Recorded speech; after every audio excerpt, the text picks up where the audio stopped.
secara penulis bagaimana dia bisa membuat sebuah karya yang kreatif, karya yang unik, karya yang orisinil, dan karya yang menarik.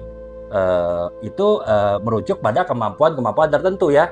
Seorang penulis dikatakan kreatif dalam menulis sebuah novel itu jika dia punya setidaknya 3 kemampuan ya. Yang pertama adalah kemampuan untuk menggali dan integrasikan ide-ide baru ya.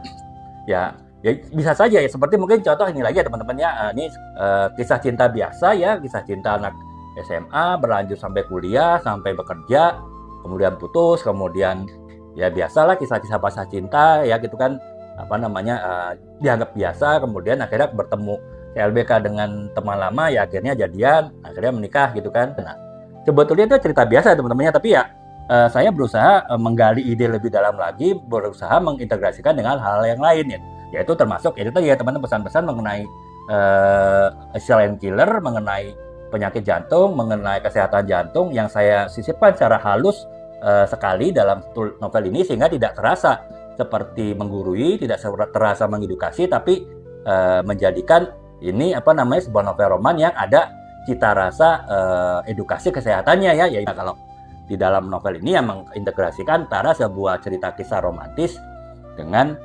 pesan-pesan kesehatan, walaupun itu benar-benar disampaikan secara halusnya. Jadi itu yang pertama teman-temannya, kemampuan seorang penulis untuk membuat sebuah karya yang kreatif, yaitu ya dia harus bisa menggali ide-ide dan juga mengintegrasikan ide-ide yang baru dalam sebuah novel ya, walaupun novelnya adalah novel yang tanda petik novel biasa, itu novel roman ya, novel percintaan. Nah, itu yang pertama. Kemudian yang kedua adalah mengembangkan karakter yang kompleks ya. Jadi teman-teman ya udah ini ya, dari pembahasan saya yang dulu, teman-teman mungkin sudah bisa memahami bahwa sebuah novel itu kan intinya adalah adanya karakter ya, adanya tokoh ya. Ya saya pernah jelaskan bahwa karakter atau tokoh sebuah novel itu ada tokoh utama. Ya kalau kita bicara novel cinta ya berarti tokoh utamanya dua ya, seorang laki-laki dan seorang perempuan gitu. Dan mereka adalah sepasang kekasih ataupun suami istri gitu. Nah, kemudian yang kedua adalah sebuah karakter atau tokoh pendukung ya. Misalnya kalau kita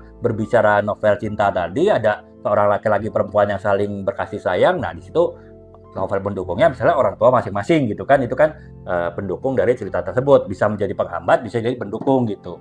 Atau juga misalnya sahabat-sahabat dari masing-masing si pria ataupun si wanita tadi gitu kan, yang ya lagi-lagi bisa mendukung, bisa juga malah justru membuat kacau ataupun konflik dari hubungan mereka yang tokoh pendukung ya, karakter pendukung, ataupun juga karakter-karakter pelengkap ya. Kalau di film kita mungkin tahu sebagai itu karakter-karakter yang sifatnya adalah figuran ya. Jadi ya bisa jadi guru kah, ataukah mungkin bisa jadi itu kalau misalnya dia kerja itu mungkin bosnya atau teman kantornya, ataupun kalau dia mahasiswa mungkin itu dosen, ataupun mungkin kakak kelasnya, seniornya, ataupun yang lain-lain. Tapi intinya adalah sekedar pelengkap saja dalam sebuah novel, tokoh-tokoh tersebut, tokoh-tokoh figuran tersebut. Tapi ya tetap namanya figuran, tetap diperlukan ya supaya cerita dari novel tersebut tetap lebih terlihat kaya ya, lebih terlihat penuh ya, tetap lebih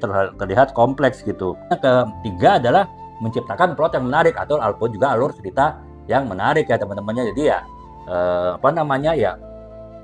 kita harus bisa membuat alur cerita yang menarik ya. Menarik itu ya dalam arti ya itu tadi ya, unik, orisinil, dan juga menarik. Artinya pembaca itu tertarik untuk membaca tulisan ataupun novel tersebut sampai akhir ya mungkin. Nah itu kemudian yang keempat yaitu menghadirkan dunia cerita yang mendalam ya. Artinya ya kita harus ya kalau kita ini karena ini adalah novel roman ya, cerita yang mendalam itu maksudnya adalah ya bagaimana kita bisa membuat suatu cerita itu sangat emosional ya, karena kan ya nama cinta itu pasti emosi kan. Nah, sehingga kalau yang mendalam berarti emosional ya. Nah, bagaimana si kita sebagai penulis itu bisa mengharu biru